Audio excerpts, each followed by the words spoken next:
Meet Brian Hoyer, the fifth-year senior from Ohio, finished his career at Michigan State, starting his last 27 games. He won 16 of those. He was an honorable mention All-Big Ten quarterback in 2007 and 2008 for the Spartans, and he is one of just 3 MSU quarterbacks to throw for over 6,000 yards in his career, joining Jeff Smoker and Drew Stanton. So if you are looking for experience at the starting quarterback position, then look no further than the man sitting to my left, Brian Hoyer, one of only 3 Michigan State quarterbacks with over 6,000 career passing.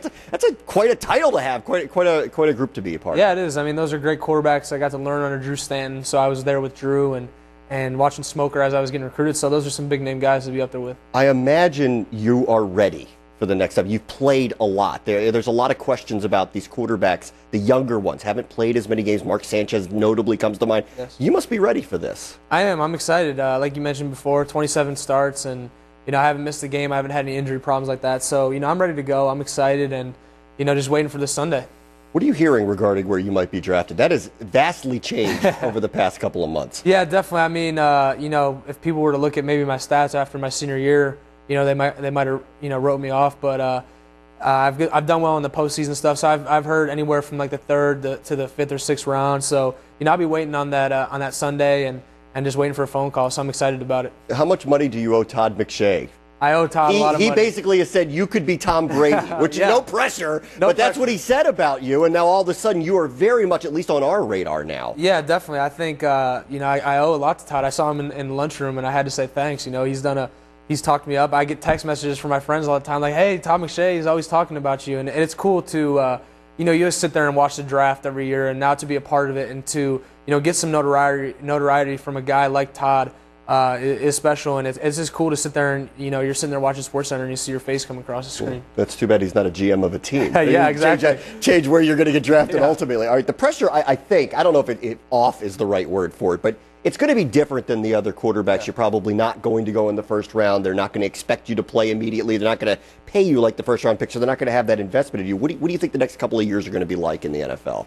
Yeah, I think it depends on where you go. I mean, like you mentioned before, I feel like I'm ready. If I go to a situation where you look like a guy like Trent Edwards, who was, I think, a 3rd-round pick who, stepped in and played as a rookie, I think, I'd be willing to do that. But I'm also, I'm a guy that hasn't started everywhere I went. I sat behind Drew. I know what it's like to sit behind someone and learn and kind of, take the reins after a guy's done. So, I feel comfortable doing either, and I'm just excited about the opportunity. In terms of production, if you take a look at your stats, particularly from the last year, they're not going to really wow anybody. You completed about 51% of your throws, 9 touchdown passes for the season, none in the team's final 4 games.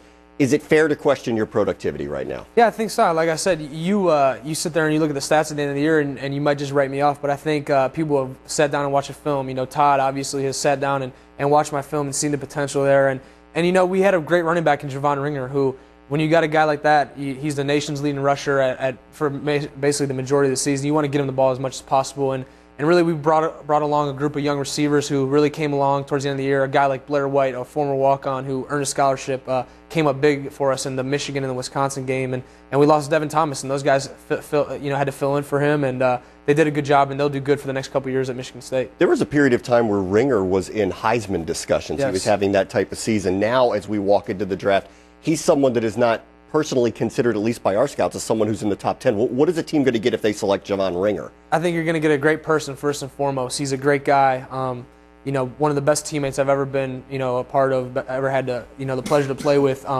He's a great running back. He never gets hit square. I think that's the reason he was able to have so many carries. He's a shifty guy. He moves around. He's quick and a very hard worker, but a very good person.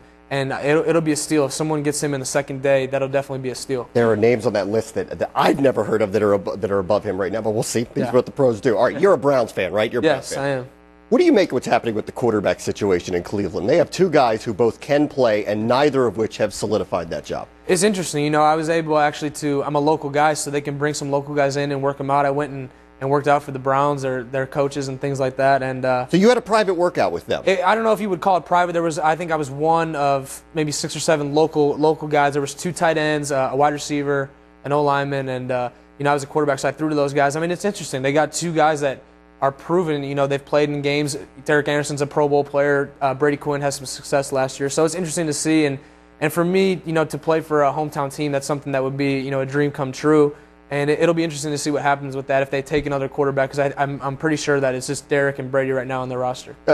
But you would welcome that. You would welcome going into a situation where there's obviously two guys that are ahead of you. Yeah, definitely. I mean, I think you gotta look for an opportunity. You look at a guy like Matt Castle last year, who, unfortunate injury to Tom Brady, and he steps in, and now he's making $14 million a year because he proves that he can play in the NFL and have success. And he goes to Kansas City, now he's a starting quarterback. So you never know what's going to happen. You just got to go out and prepare like you're preparing to be a starter, I think. And that's what I think. Like I said before, I backed up Drew Stanton. I know what it's like to go out there and be a backup, but prepare like you're going to be the starter and be ready to go in and play. It sounds like you believe it. It sounds like you believe that this could be you. That you might not be the first round pick, you might not have all the hype, but you might be Matt Castle, you might be Tom Brady, you might be one of these guys. Yeah, definitely. I feel like I have the skills, I have the talent to do it.